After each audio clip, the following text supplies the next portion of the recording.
알래스카는 미국 전체 본토의 5분의 1에 해당할 만큼 아주 큰 땅덩어리입니다. 이 큰 땅덩어리가, 이 알래스카가 원래는 러시아 땅이었어요. 제정 러시아 땅이었는데 1850년대 중반에 제17대 대통령 앤드류 존슨 대통령 때에 이 알래스카를 제정 러시아에 단돈 720만 불을 주고 샀습니다. 그때 미국 의회에서 난리가 났어요. 이 쓸모없는 땅을 그렇게 큰 돈을 들여서 사는 이유가 뭐냐 하면서 그때 미국 행정부를 향해서, 대통령을 향해서 있는 말 없는 말 모든 모욕과 조롱과 비난과 공격을 해대는 겁니다. 얼음으로 가득 찬 겨울뿐인 그 땅덩어리를 왜 사냐는 것이죠. 그 쓸모없는 땅을 아무도 이해하지 못했습니다. 그런데 오늘날은 어떻습니까? 알래스카가 어때요? 군사적인 요충지가 되었을 뿐만 아니라 거기에 황금, 백금 광산이 있어요. 그리고 수많은 의자원이 있죠. 그리고 천연가스, 그리고 풍부한 깊이 매장되어져 있는 수많은 엄청난 그런 석유가 매장되어져 있는 땅입니다. 돈으로 추산할 수 없을 정도로 엄청난 가치가 있는 거예요. 종합 선물 세트입니다. 황금 박스예요. 그러나 1800년대에는 그것을 아무도 몰랐어요. 아무도 보지 못했습니다. 그렇게 귀한 것인 줄 몰랐어요. 그렇게 엄청난 것이 거기에 숨어 있는 줄 몰랐습니다. 그냥 얼음만 있는, 눈만 내리는 쓸모없는 땅으로 여겨졌던 것이죠. 100년이 지난 때쯤 되어서야 그 땅이 엄청난 자원의 보물창고라는 사실을 알게 되었던 것입니다. 우리 성도들이 살아가는 삶도 동일합니다. 마치 우리가 살아갈 때에 이 알래스카 땅과 같은 이것을 사는 것 같은 하나님의 축복의 기회가 다가올 때가 있습니다. 그런데 문제는 뭡니까? 그게 하나님의 축복인지를 모르는 데 문제가 있는 거예요. 이 겉으로 드러난 것만 보이니까 그 속을, 그 본질을, 그 중심을 깨뜨려 보는 눈이 없는 겁니다. 그러니까 하찮게 여기는 거예요. 그러니까 소용없다라고 생각하는 거예요. 그러니까 쓸모없다라고 생각합니다.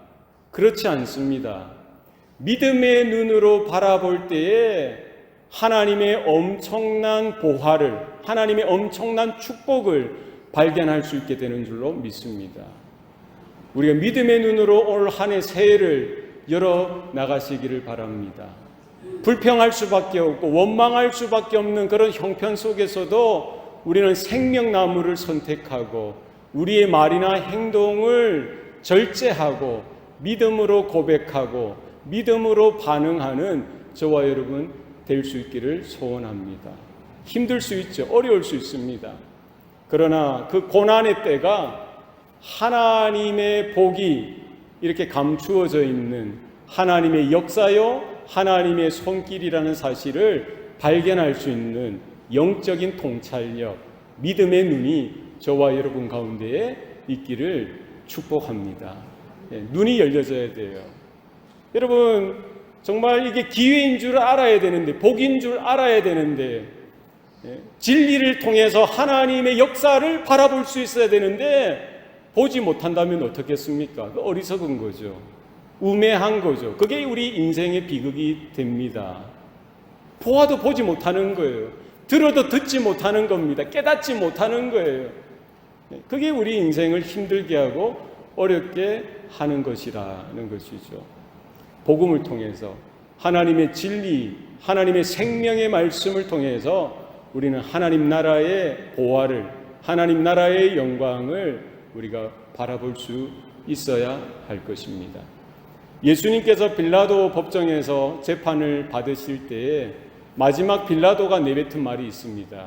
무엇입니까? 진리가 무엇이냐? 예수님을 통해서 진리를 발견해야만 하는데 진리를 발견할 수 있었음에도 불구하고 빌라도는 뭐 했던 거예요? 진리가 그 눈앞에 있었는데 진리 대신 그리스도의 음성을 듣고 그분의 말씀을 들었음에도 불구하고 뭐를 발견하지 못합니까? 진리를 보지 못했던 거예요. 진리를 들을 수 없었던 거예요. 진리가 무엇입니까? 진리가 누구이십니까? 내가 곧 길이요 진리요 생명이니 나로 말미암지 않고는 아버지께로 올 자가 없느니라.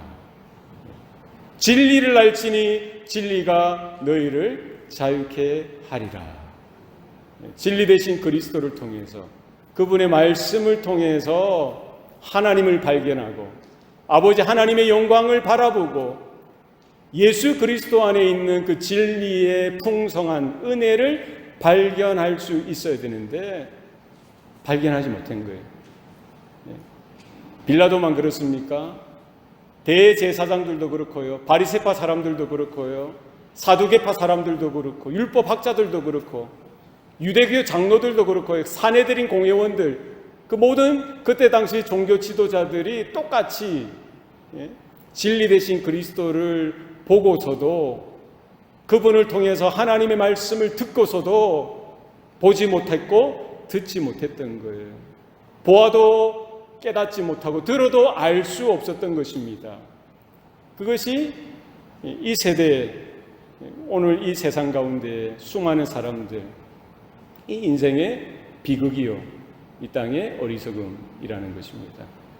우리가 하나님의 말씀을 통해서 여러분 진리 대신 그리스도를 발견할 수 있기를 바랍니다.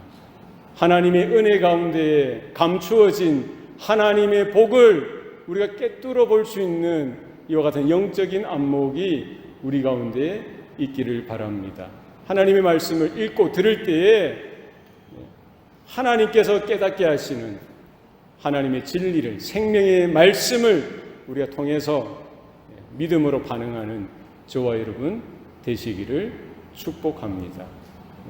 오늘 본문 말씀은 사도 베드로를 위시해서 요한 제자들이 감옥에 갇혔죠. 사도들이 감옥에 갇혔습니다. 이번이 한 번뿐이 아니고 두 번째 감옥에 갇혔다가 풀려나게 되어지고 또 잡혀서 감옥에 갇혀서 이제는 또 똑같이 산헤드린 공의의 재판을 받던 중입니다.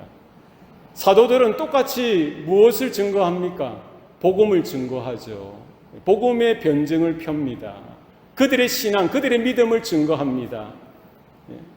예수 그리스도가 왜 이 땅에 오셨고 그분의 죽으심이 무엇이고 그분이 죽은 자 가운데서 살아나셨고 승천하셨던 일들, 약속하신 성령을 그리스도를 통해서 부어주셨을 때에 그들이 성령 충만 받고서 했던 모든 일들, 주님께서 이제 부활하시고 승천하기 전에 그들에게 40일간 함께 하시면서 가르쳐 주셨던 일들, 3년의 공생의 가운데 함께 동고동락하면서 듣고 보고 배웠던 그 말씀이 무엇을 의미하는지, 구약의 모든 성경의 메시지가, 그 예언의 약속의 말씀이 무엇을 뜻하는지에 대해서 그들은 전해 들었던 거예요. 거기에 대해서 증거하고요, 가르쳐 줄 때, 표현할 때 어떻게 합니까? 산헤드린 공회원들이 어떤 반응을 보입니까? 그들이 다 듣고 심히 분노하여서 그 사도들을 없이 하려고 합니다. 제거하려고 했던 거예요. 죽이려고 했던 겁니다. 그들의 스승되었던, 주인되었던 예수님을 향해서 그와 같은 포악하게 예수님을 대하고 예수님을 죽였던 것처럼 그들도 예수님을 죽였던 것처럼 이 사도들을, 제자들을 제거하려고 했던 것이지요. 이 분위기가 그런 거예요. 상황이 그렇습니다. 재판에 이런 흐름이 그렇게 흘러가는 상황이었어요. 바로 그때 어떻게 합니까? 오늘 본문의 말씀입니다.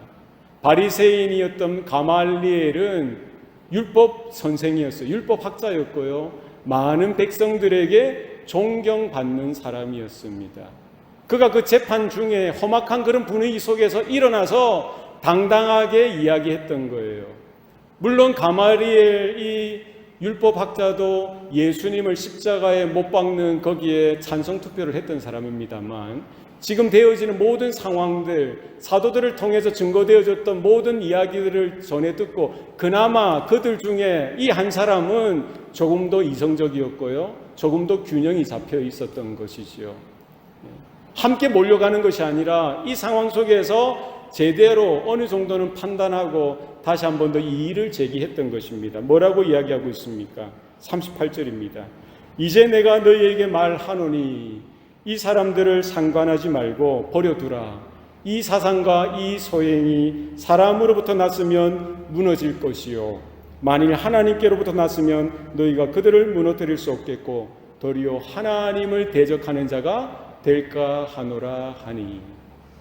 가말리엘의 이야기를 들은 그 대제사장들과 사내들인 공회원들이 어느 부분, 일정 부분 동의를 합니다. 자기들도 생각해 보니까 혹시나 만에 하나 사도들이 행했고 사도들이 정한 이 모든 일들이 하나님께로부터 났으면 어떠하겠냐는 거예요.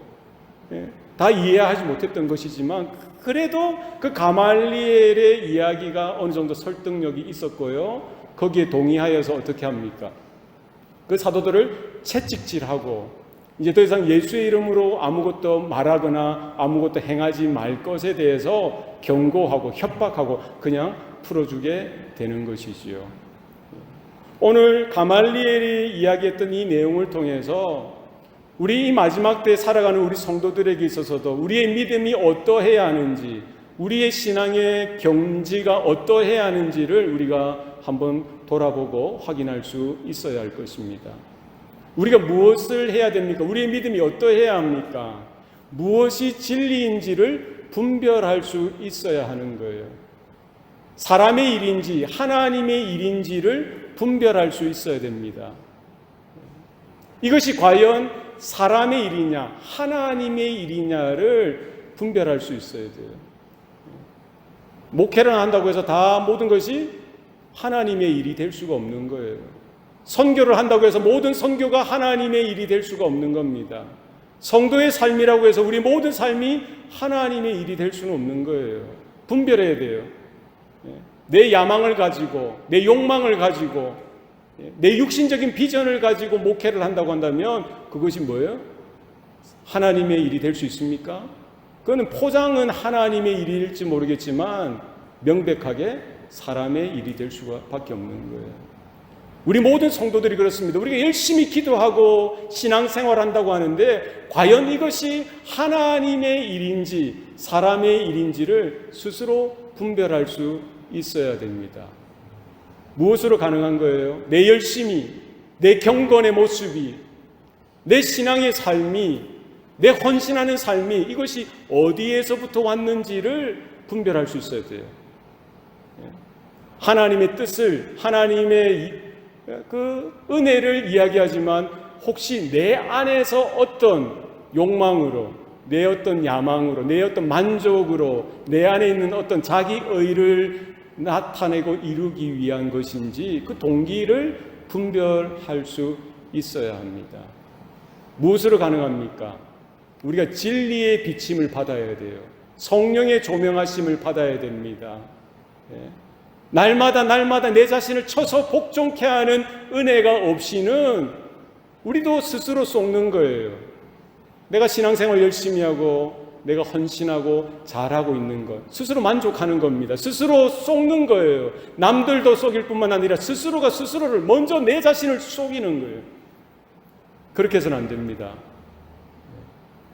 내 목회가, 우리의 신앙생활이, 우리의 삶이 누구에게서부터 왔는지, 그 근원이 무엇인지, 기원이 무엇인지를 발견할 수 있어야 됩니다.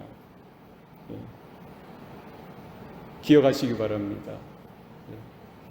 이 사상과 이 소행이 사람으로부터 났으면 무너질 것이요, 만일 하나님께로부터 났으면 너희가 그들을 무너뜨릴 수 없겠고 도리어 하나님을 대적하는 자가 될까 하노라.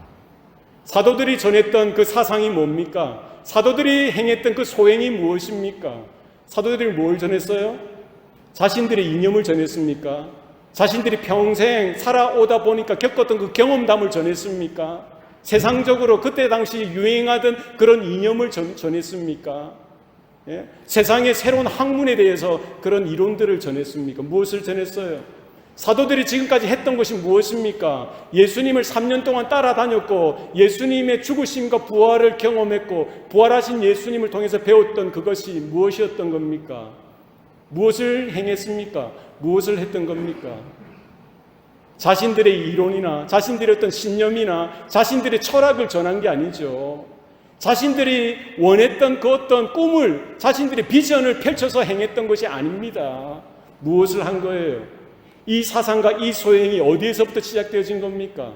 누구에게서부터 시작되어진 것입니까? 누구죠? 예수 그리스도에게서부터 시작된 거예요. 예수님께서 3년 동안 그들에게 가르쳐줬을 뿐만 아니라 예수님이 십자가의 죽으심과 부활을 통해서 하나님의 나라가 어떻게 임하게 되어질 것이고 하나님의 나라 가운데 어떻게 성취되어졌던 것, 또 성취되어질 것에 대해서 분명히 그들에게 가르치고 당부했던 모든 것들을 그들은 전하고 그것에 따라 행했던 것입니다. 예수님은 부활하시고 제자들에게 가르쳐 주십니다. 모세가 전했던 것, 선지자들이 가르쳤던 것, 구약의 모든 그 약속의 말씀, 그 율법이 무엇을 이야기하는지, 구약의 성경이 무엇을 가르치고 있는지, 바로 오실 메시아 되신 그리스도께서 그의 짧은 삶을 통해서, 그분을 통해서 행하셨던 것, 그 죽으심과 부활의 사건을 통해서 이루셨던 것에 대해서 분명히 가르치시죠. 그리고 승천하시기 전에 그들을 불러 모으시고요, 마지막 말씀을 하십니다. 너희들은 예루살렘을 떠나지 말고 아버지께서 약속하신 성령을 받기까지 기다리라는 거예요. 그리고 예수님이 승천하셨습니다. 예수님이 승천하시고 그들은, 제자들은 흩어지지 아니하고 예수님이 당부하신 것대로, 예수님이 명령하신 것대로 아버지의 약속하신 성령을 기다리면서 마가의 다락방에서 모이면서 밤낮 그들은 함께 기도하고 그 약속이 성취되어질 것을 기다렸던 거예요. 오순절날 예수님이 승천하시고 열흘째 되는 날 주님께서 당부하셨던 대로 아버지 하나님께서 약속하신 성령이 불과 같이 그 모인 마가의 다락방 그 성도들에게 임했던 거예요. 그들은 다 성령의 충만함을 받고요, 전혀 평생 배워보지도 못했고 말해보지도 못했던 다른 방언을 통해서 하나님의 크신 일들에 대해서 말하기를 시작합니다. 엄청난 일들이 나타나는 거예요. 6월절이 되어서 때마침 모여들었던 디아스포라 유대인들이 그 소리를 듣고 수많은 사람들이 모이게 되어지죠. 이게 어찌된 일이냐? 저들은 갈릴리 사람들이 아니냐? 이 말은 무슨 말입니까? 저들은 무식한 사람들이 아니냐? 교육받지 않은 사람들이 아니냐? 그런데 어찌하여 자기들의 난국 방언들, 외국말로 어떻게 저와 같은 일들을, 하나님의 크신 일들에 대해서 저렇게 이야기를 할 수가 있단 말이냐? 기이 생각하는 거예요. 놀랍게 생각하는 거예요. 저들이 낮인데도, 때가 2시인데도 술에 취한 것이 아니냐. 이해하지 못했던 거예요. 하나님의 역사를 하나님의 역사로 보지 못했던 것이죠. 그들에게는 진리가 없었기 때문입니다. 깨달을 수 없었기 때문이에요. 그때 베드로가 서서 이야기를 합니다. 그 현상이 무엇인지, 어떻게 해서 이 놀라운 현상들이 나타났는지에 대해서 이야기를 하죠. 성령이 충만하게 임하였기 때문이라는 거예요. 지금 그들이 술 취한 것이 아니라 성령의 충만함 때문에 가능했다는 거예요. 너희들이 죽였던 바로 그 예수를 하나님께서 죽은 자 가운데서 살리시고 임금과 구주로 삼으셨다는 거예요. 바로 그분이 승천하시기 전에 그들에게 당부했던 대로 그가 아버지 하나님께로부터 받은 그 성령을 약속하신 대로 그들에게 보내주신다, 부어주실 것에 대해서 말씀하셨고 그 일이 지금 이루어졌다라고 이야기를 하는 거예요. 그 베드로의 설교를 듣고요, 3,000명이 회개하고 예수를 믿고 교회로 들어오는 일들이 나타나게 되어진 것이죠.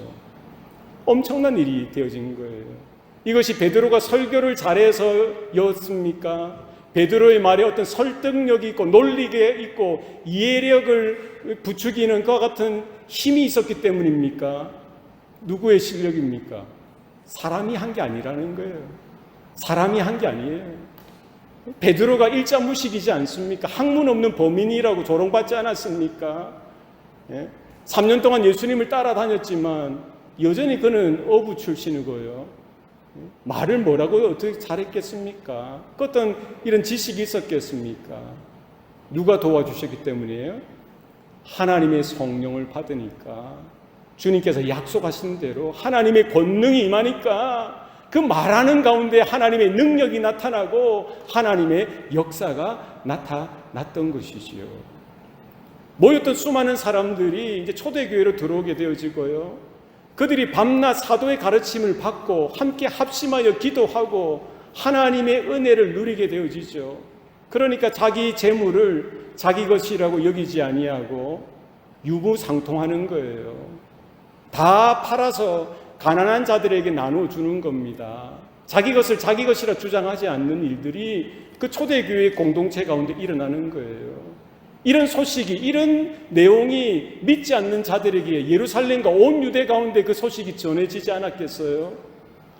그러면 그 공동체 안에 있는 사람들뿐만 아니라 밖에서 보는 사람들까지도 그 현상을 바라보면서 어떻게 이해를 해야 됩니까? 무엇으로 그것을 설명할 수가 있어야 합니까? 사람으로는 설명할 수 없는 거예요. 누가 하셨기 때문에?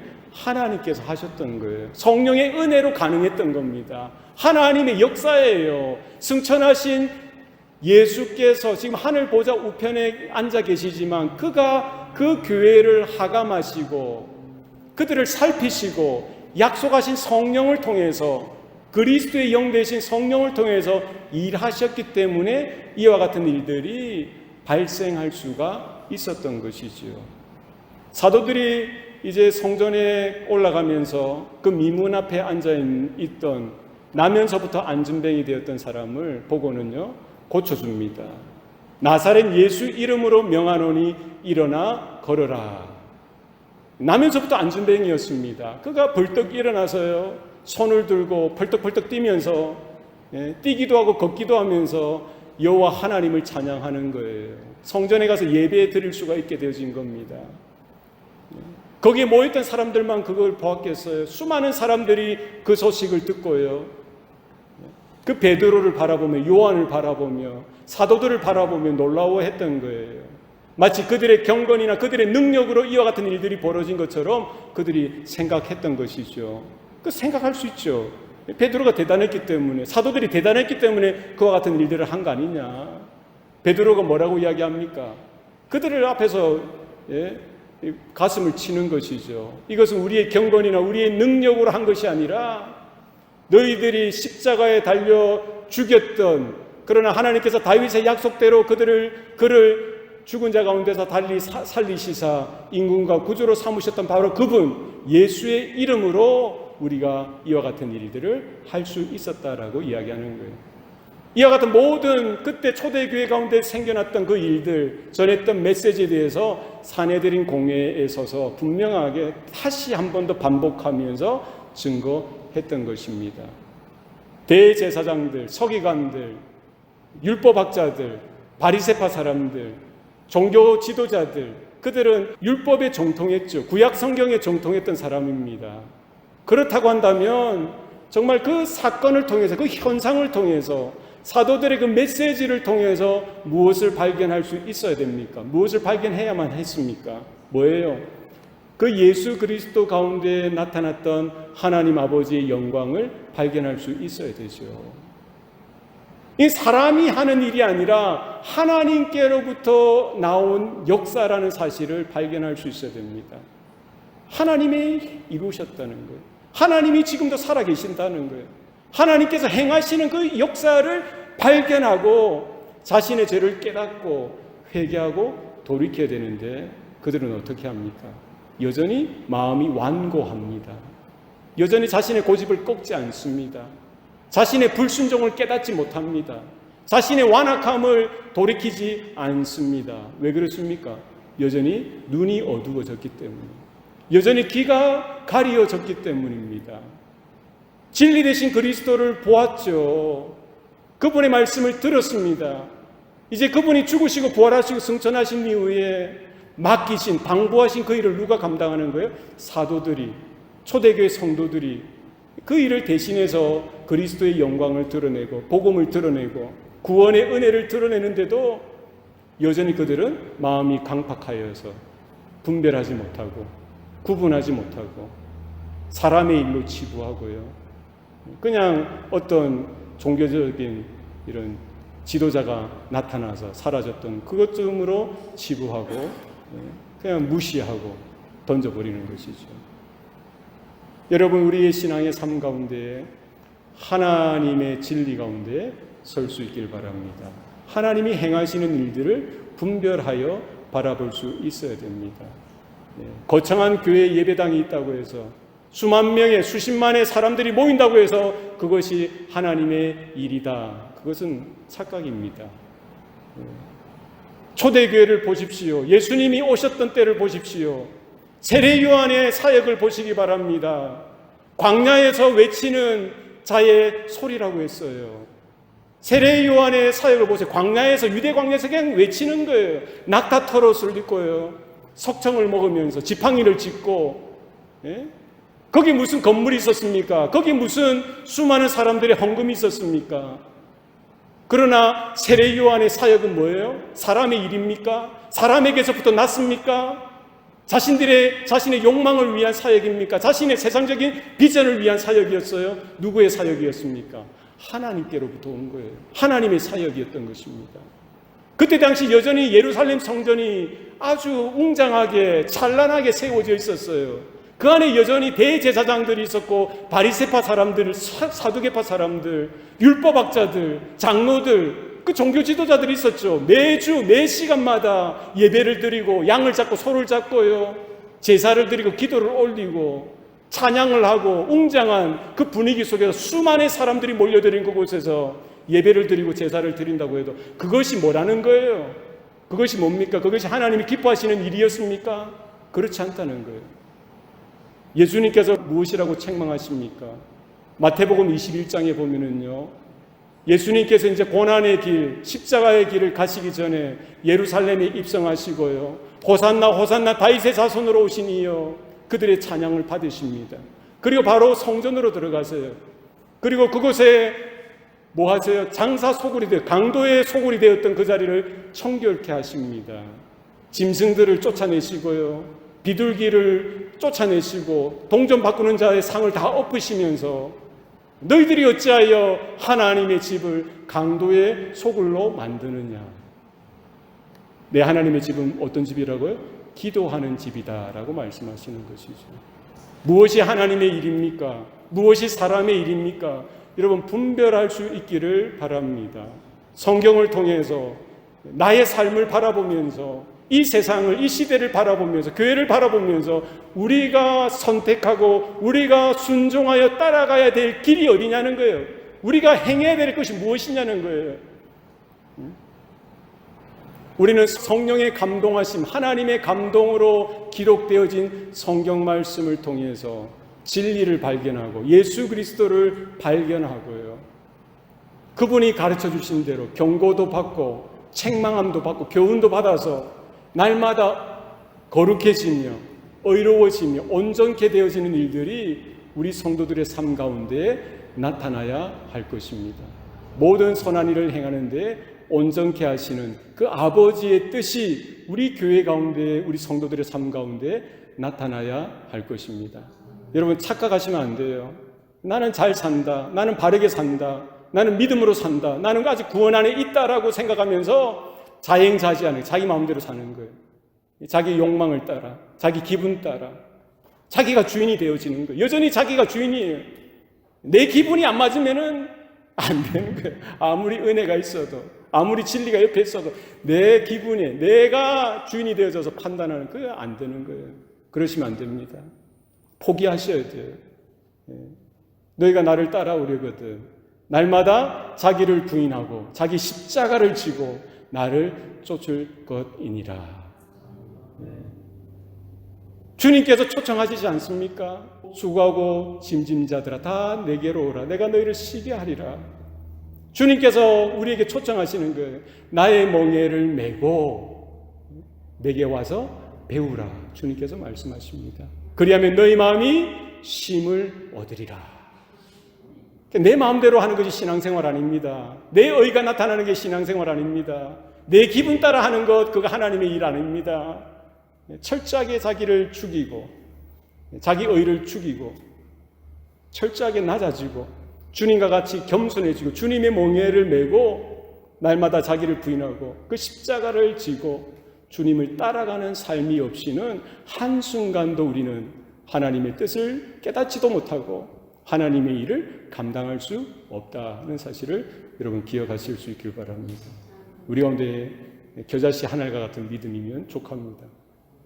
이 믿음을 가지고 하나님이 원하시는 영광을 드러내고 너희 중에 겨자씨 하나일 만한 믿음이 있으면 이 산들을 들어 바다에 던지우라 하여도 그렇게 될 것이라고 했죠.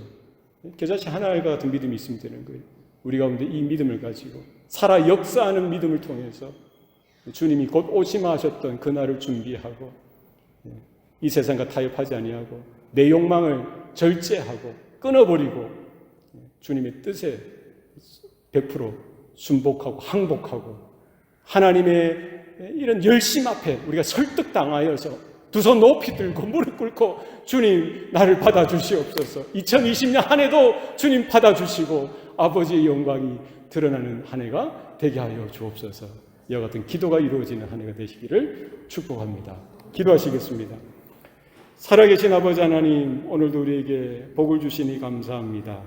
사랑하는 우리 성도들, 우리 교회, 주님의 몸된 교회로 불러주셨사오니 우리의 뜻이 드러나는 것이 아니라 하늘에 계신 아버지의 뜻이 이 땅 가운데 우리 교회와 우리 가정 가운데 나타나게 하여 주시옵소서. 그리하여 사람의 일을 이루는 것이 아니라 하나님의 일을, 하나님의 역사를 드러내고 나타나는 우리의 삶이 되도록 주장하여 주옵소서. 감사드리고 예수님 이름으로 기도하옵나이다. 아멘.